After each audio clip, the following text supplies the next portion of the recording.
Hello मेरे सभी प्यारे प्यारे लिसनर्स, कैसे हो आप सब लोग? आज काफ़ी समय के बाद हम लोग बियॉन्ड बुक्स के ऊपर रूबरू हो रहे हैं, मिल रहे हैं। आज का एक बड़ा ही ज़बरदस्त किस्सा मैं आपके लिए लेकर आया हूँ। मुझे पता है आप लोग बियॉन्ड बुक्स का किस्सा सुनने के लिए काफ़ी उतावले हैं। दोस्तों, लेकिन इससे पहले कि आज का हम ये अपना ब्रॉडकास्ट का सेशन शुरू करें, मैं हाथ जोड़कर सबका धन्यवाद कहना चाहता हूँ, जिन्होंने हमारी जो एक नई शुरुआत हुई है वीडियोज़ की, एक कहें तो एक टेस्ट वीडियो ही हमने डाला, जो मुक्तेश्वर की आदमखोर बागिन थी, उसका जो टेस्ट वीडियो था वो डाला हमने। और मैं बता नहीं सकता आपको कि किन ऊँचाइयों पर वो वीडियो हमारे चैनल को ले गया है। ये आपका ही चैनल है दोस्तों, मैंने तो बस एक शुरुआत की थी, लेकिन इसको आगे आप सब ने बढ़ाया है। हमारा जो चैनल है वो अब इस कदर उसने एक इतनी ऊँची छलांग लगाई है कि ये जो पूरा का पूरा स्कोप है स्टोरी टेलिंग का, इसे एक बदल कर रख दिया है।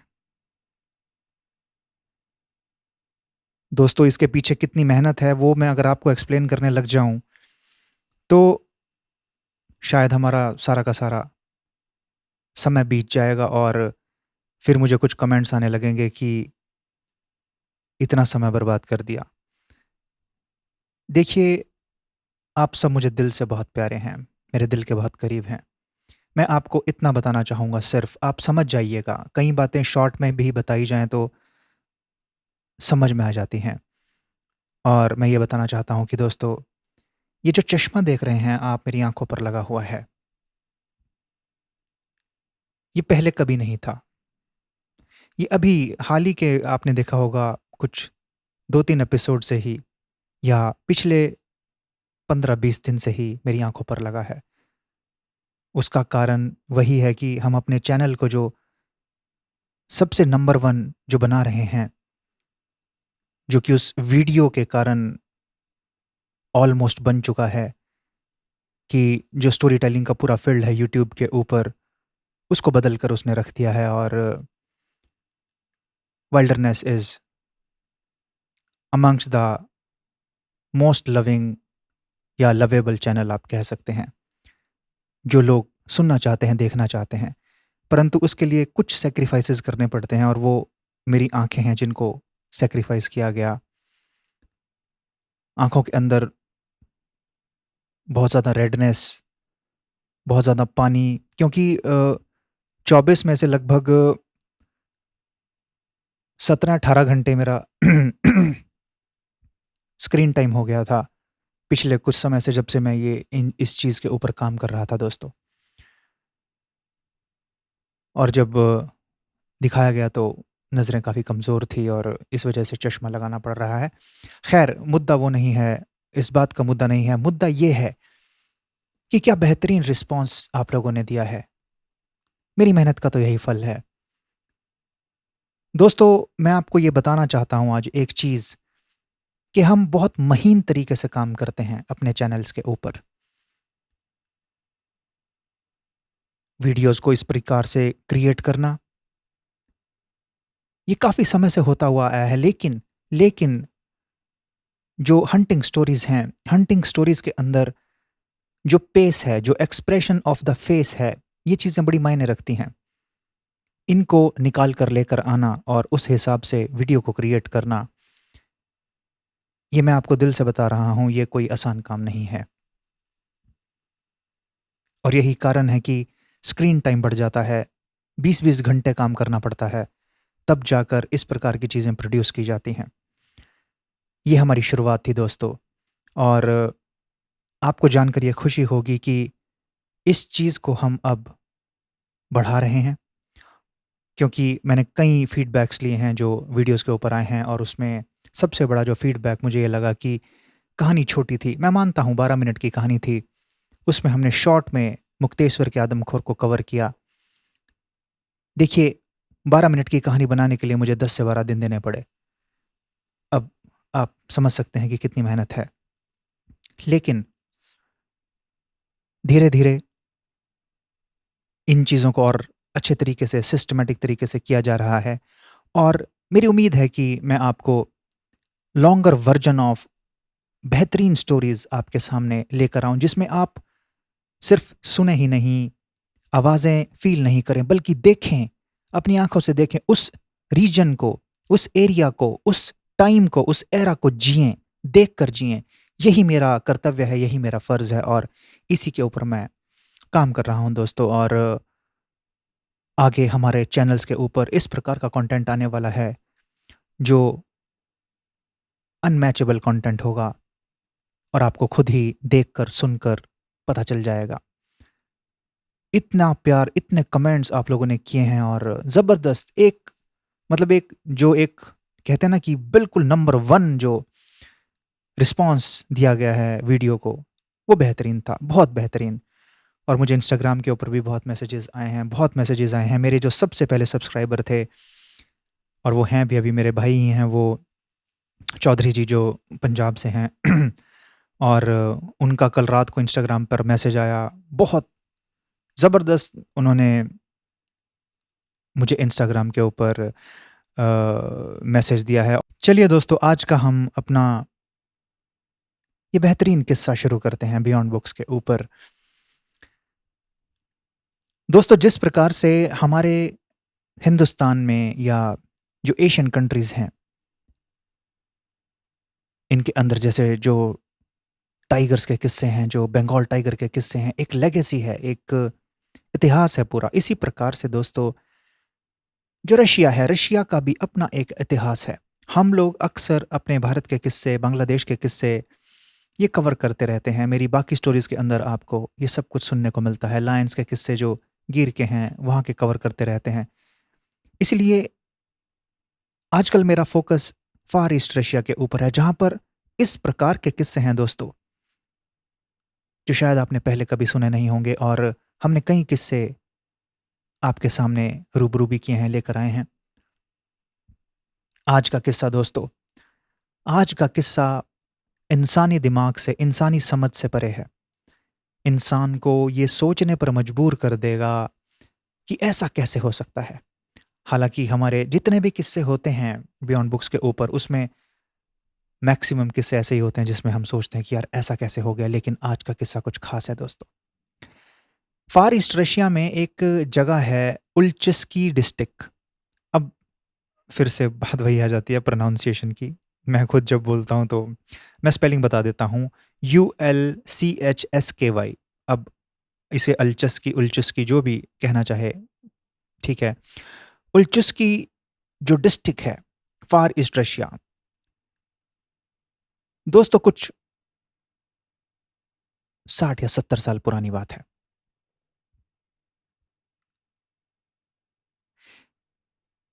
यहाँ पर एक गाँव था, इसी डिस्ट्रिक्ट के अंदर। बर्फ़ पड़ती है, भयंकर यहाँ पर जंगल है। नोटिस किया गया कि कुछ गाँव के जानवर गायब हो रहे हैं। कभी किसी का कुत्ता उठाकर ले गया जानवर, या किसी की कोई पालतू बिल्ली थी, या कुछ भी, कोई भी चीज़ थी, या उनकी फसल खराब हो गई। इस प्रकार के किस्से वहाँ पर बार-बार हो रहे थे। विजिल किया गया, गाँव वालों ने देखा, सब कुछ देखा और काफ़ी दिन के देख-रेख के बाद सामने आया कि एक टाइगर है, जो अक्सर आकर इनके मवेशियों को मारता है, उठाकर ले जाता है। अब हथियार तो वहाँ होते ही हैं लोगों के पास। एक व्यक्ति ने ज़िम्मेवारी ली कि मैं उस टाइगर को मार दूँगा। गाँव का ही था। इसी उल्चिस्की डिस्ट्रिक्ट के अंदर एक गाँव था, वहीं का ही वो था। रात में पहरा लगने लगा कि कब वो आएगा और कब उसको मारा जाएगा। एक रोज की बात है दोस्तों, जो भेड़िए होते हैं, भेड़िए जोर जोर से हाउलिंग करने लगे। ऐसा लग रहा था कि कोई जानवर है जो गांव की तरफ बढ़ रहा है। और हो ना हो, रात का समय है, ये बाघ ही होगा। कुछ समय के बाद भेड़ियों की आवाज आनी बंद हो गई। ये व्यक्ति जो विजिल कर रहा था, अपने वुडन कॉटेज से पर्दा हटाकर देखता है और देखता है कि बर्फ से सना हुआ एक ऐसा जानवर जो शायद इसने अपनी जिंदगी में कभी नहीं देखा। इतना बड़ा जानवर।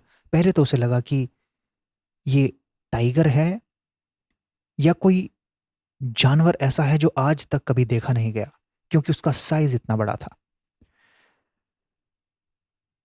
खैर, यह हिम्मत करता है, बंदूक तो थी ही, कि गोली मारूंगा।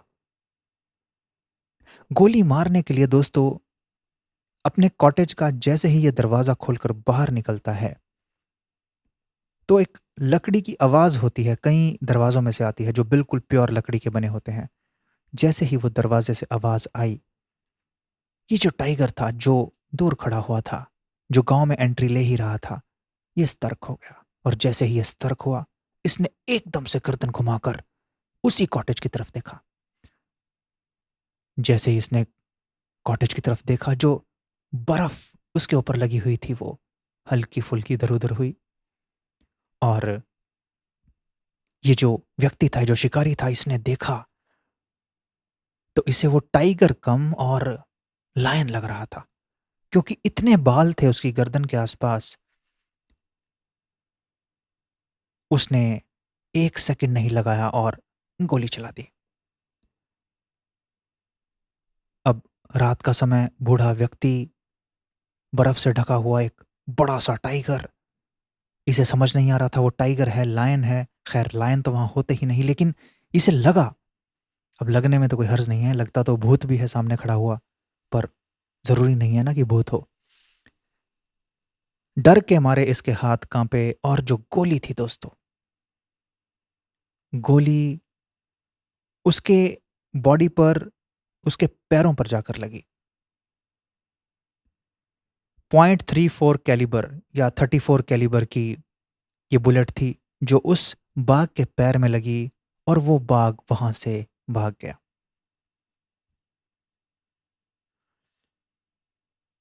अब आप कहेंगे कि रोहित भाई, गोली मारी, बाघ भाग गया, इसमें इतना सस्पेंस क्या है? दोस्तों, सस्पेंस नहीं, अब जो होगा वो इंसानी समझ से परे था। ये बाघ मरा नहीं था, ये इस व्यक्ति को भी पता था, क्योंकि गोली लगने के बाद वो भाग कर गया था, और कुछ दूरी तक उसके पग मार्क्स को देखा गया था। लेकिन उसके बाद आने वाले 6 महीने तक इस बाघ के बारे में कोई इंफॉर्मेशन नहीं मिल पाई। अगर ये कहीं जाकर मरा भी, उसकी बॉडी रिकवर नहीं हुई। इसका एक भी निशान, पग मार्क पाया नहीं गया बर्फ के ऊपर। लेकिन जानवरों के मरने का सिलसिला जारी था।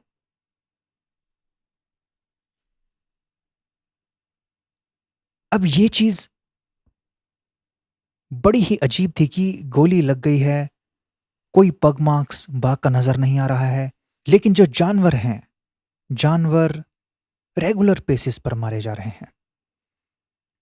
इस बाघ को उसके बाद ना तो किसी ने देखा, ना ही उसके पग मार्क्स दिखे। अब पहले मैं आपको यह बता दूं कि हुआ क्या था। इस बाघ को जैसे ही पैरों पर गोली लगी, एक पौ के ऊपर गोली लगी, वो गोली उसी के अंदर अटकी रह गई, और उसके कारण से इसका चलना फिरना बहुत मुश्किल हो गया।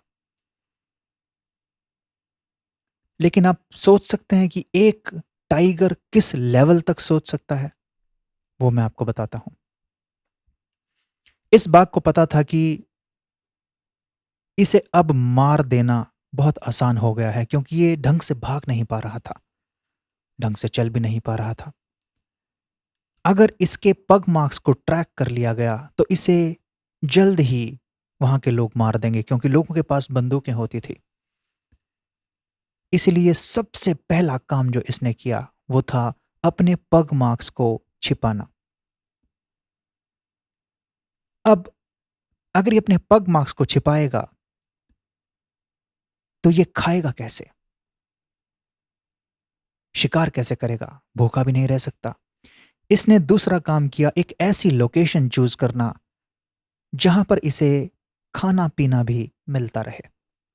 वो खाना पीना कैसे मिला वो भी मैं आपको बताता हूं। अब इन दोनों चीजों को करने के लिए इसने एक जगह चुनी। वो जगह थी एक ब्रोकन ब्रिज। इसी एरिया में, इसी टेरिटरी में, इसी बाग की, अब जो बाग की टेरिटरी होती है, बाग हर चीज से वाकिफ होता है, पत्ते पत्ते को जानता है। ब्रोकन ब्रिज के पास ये गया, पहले भी वहां जाता होगा। वहां पर क्या होता था कि जो ब्रिज था वो इस कदर टूटा हुआ था सड़क के ऊपर कि लोग वहां से तेजी से नहीं निकलते थे, बल्कि जो बसें भी होती थी या कोई भी और व्हीकल होता था वो धीरे धीरे निकलता था। कई बार तो लोगों को उतार भी दिया जाता था कि भाई ये टूटा हुआ ब्रिज है। इस बाघ ने उस जगह को चूज कर लिया क्योंकि वो सड़क के ऊपर था, और अपने पग मार्क्स को छिपाने के लिए ये केवल सड़क का प्रयोग करने लगा। ये उस दौरान सड़क पर चलता था जब इसे पता था कि कोई भी व्यक्ति उस सड़क पर नहीं आता, यानी अंधेरी रात में। और वो जो ब्रिज था, ब्रिज के बिल्कुल पास में स्प्रूस ट्रीज होते हैं, स्प्रूस करके पेड़ होते हैं। इनको आप गूगल पर सर्च करेंगे, आपको स्प्रूस ट्रीज की फोटो मिल जाएगी। ये साइबेरिया में पाए जाते हैं, या रशिया में आप कह सकते हैं। और ये बिल्कुल देवदार के जैसे, हमारे यहाँ चीड़ और देवदार के पेड़ होते हैं, ऐसे होते हैं। उसी ब्रिज के पास कुछ स्प्रूस ट्रीज नीचे ऐसे इंक्लिनेशन पर थे, और जिनका जो तना होता है वो बहुत चौड़ा होता है, बहुत चौड़ा। ये उन ट्रीज के नीचे बैठने लगा ताकि इसे किसी भी प्रकार से ट्रेस ना किया जा सके, क्योंकि उन दिनों जो हंटर्स होते थे वो हेलीकॉप्टर से भी टाइगर्स को ट्रेस कर लेते थे, बर्फ के ऊपर उड़ाकर देख कर कि कहाँ क्या है, पग मार्क्स हैं, वो देखो वो रहा टाइगर, उन्हें शूट कर दिया जाता था। क्योंकि इतनी ज्यादा कंजर्वेशन उस समय नहीं थी, काफी शिकार किया जाता था अमूर टाइगर्स का। इसने एक ऐसी लोकेशन तलाश कर ली दोस्तों जहां पर यह सब कुछ पॉसिबल था कि वो छिप कर रह सके, उसे खाना मिल सके और अपने पग मार्क्स भी छिपा सके। खाना कैसे मिलता था? जहां पर यह ब्रोकन ब्रिज था उसी सड़क के ऊपर ही आगे जाकर एक गांव था। ये अक्सर सड़क के ऊपर चलता, रात को उस गांव के पास जाकर बैठ जाता। कोई भी जानवर उस सड़क को अगर पार करता तो वो इस अमूर टाइगर से बच नहीं पाता। लेकिन ये ना तो सड़क के उधर जाता ना सड़क के इधर जाता, क्योंकि इसे अपने पग मार्क्स को बचाना था। एक रोज की बात है, ये उसी एक पेड़ के नीचे रात में बैठा हुआ था। एक बस आती है। बस आई और बस वाले ने लोगों को कहा कि भैया ये जो ब्रिज है टूटा हुआ है, कुछ लोग नीचे उतर जाओ। कुछ लोग नीचे उतर गए। ये टाइगर, अमूर टाइगर, उसी स्प्रूस ट्रीज के नीचे बैठा हुआ था। इसकी नजर पड़ गई कि एक बूढ़ा सा व्यक्ति सबसे पीछे चल रहा है और बाकी लोग आगे चले गए हैं और बस भी आगे जा चुकी है। ये उठा और बड़े ही शातिर तरीके से उसे पीछे से लाकर अपने साथ बिठा लिया। कहने का मतलब है कि उस पर हमला कर दिया और उसे वहां से उठाकर उसी पेड़ के नीचे ले गया। वो व्यक्ति कहाँ गया आज तक किसी को नहीं पता चल पाया। बस चली गई, लोग चले गए, वो अकेला यात्री था, किसी ने ध्यान भी नहीं दिया। इसे वहां से इंसानी मांस की भी लत लग गई। लोग हैरान थे कि टाइगर कहाँ है। टाइगर तो है, तभी जानवर गायब हो रहे हैं। गवर्नमेंट को इत्तला दे दी गई। दोस्तों, फौज को बुला लिया गया।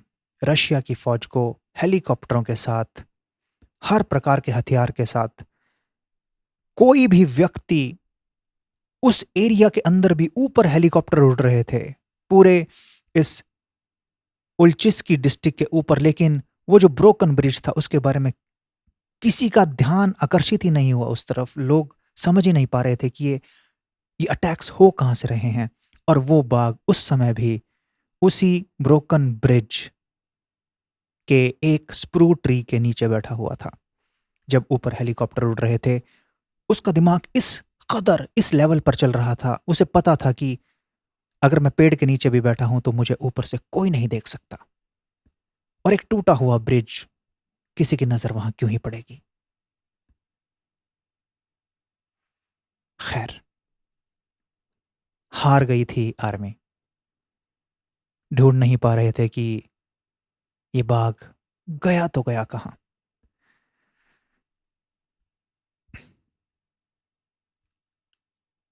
अब मैं आपको बताता हूं कि अक्सर जो बहुत शातिर शिकारी होते हैं, बहुत पावरफुल लोग होते हैं, उनकी मौत का कारण बहुत छोटा सा बनता है। इतने शातिर बाघ की मौत का कारण क्या बन सकता था, आप जब सुनेंगे हैरान हो जाएंगे। ये रात में निकलता है और उसी गांव के ऊपर जो सड़क थी वहीं पर बैठा हुआ था, क्योंकि नीचे तो ये उतरता ही नहीं था, भूखा था। वहां पर इसने देखा कि जो सामने गांव है, जानवर तो कोई आ नहीं रहा, जा नहीं रहा, काफी देर से बैठा हुआ था। एक पति पत्नी लड़ रहे हैं।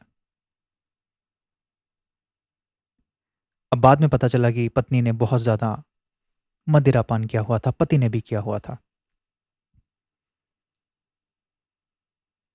पति पत्नी लड़ रहे हैं, ये पता चला। अब ये बाघ वहां पर बैठा हुआ था। जो औरत थी, जो लेडी थी, वो अपने पति को धक्का देकर, लड़कर उससे आगे की तरफ चल पड़ी। जैसे अक्सर लड़ाइयों में ऐसा हो जाता है कि थोड़ा नोक-झोंक हो जाती है। अब इस टाइगर ने देख लिया कि ये जो औरत है, ये शायद इस तरफ आ रही है और ये सड़क क्रॉस करेगी और इसे मैं उठा लूंगा। लेकिन वो औरत जो थी, वो सड़क क्रॉस नहीं करती। वो थोड़ी दूर तक नाराज होकर आती है और वहीं आकर बैठ जाती है। बाघ ने सोचा कि अरे यार, ये तो शिकार वहीं बैठ गया, क्या किया जाए। जाऊं ना जाऊं, जाऊं तो प्रोटोकॉल तोड़ता हूं अपना, जो मैंने इतने दिनों से रखा हुआ है, और नहीं गया तो भूखा मर जाऊंगा।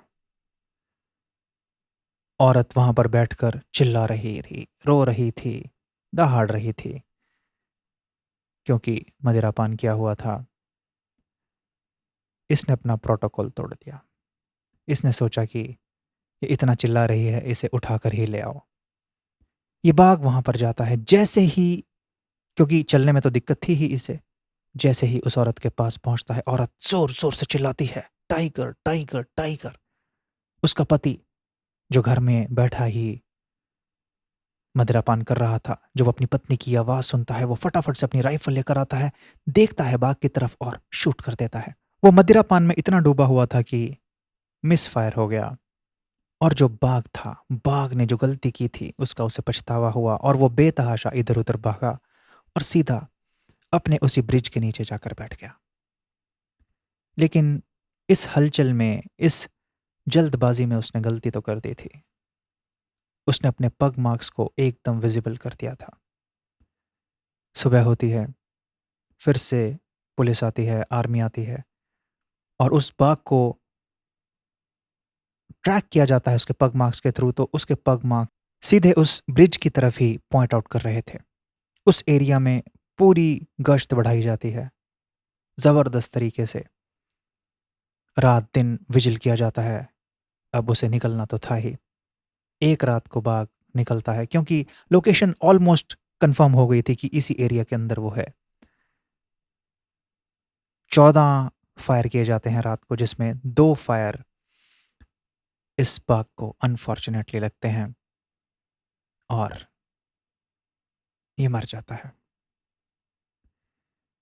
दोस्तों, लेकिन मर तो ये गया, लेकिन एक चीज़ जो ये सोचने पर मजबूर कर गया हम जैसे लोगों को, इंसानों को, कि जो बाघ होते हैं उनकी सोच कहाँ तक जा सकती है, इंसानों की समझ से परे जा सकती है। और इसीलिए इस कंटेंट को हम लोग अपने चैनल के ऊपर लेकर आए दोस्तों। इस प्रकार का एक से बढ़कर एक कंटेंट, बहुत कुछ अभी तो आना बाकी है हमारे दोनों चैनल्स के ऊपर, लेकिन आप लोग प्यार बनाए रखिए। जो नंबर 1 आपने अपने इस चैनल को बनाया है विल्डरनेस को, उसी तरीके से बियॉन्ड बुक्स को भी आप आगे लेकर जाइए और ऐसे ही प्यार करते रहिए दोस्तों। लेकिन सबसे ज़रूरी चीज़, आपकी रात शुभ हो। आप अपना ख्याल रखिए। गुड नाइट, शब खैर एंड शुभ रात्रि।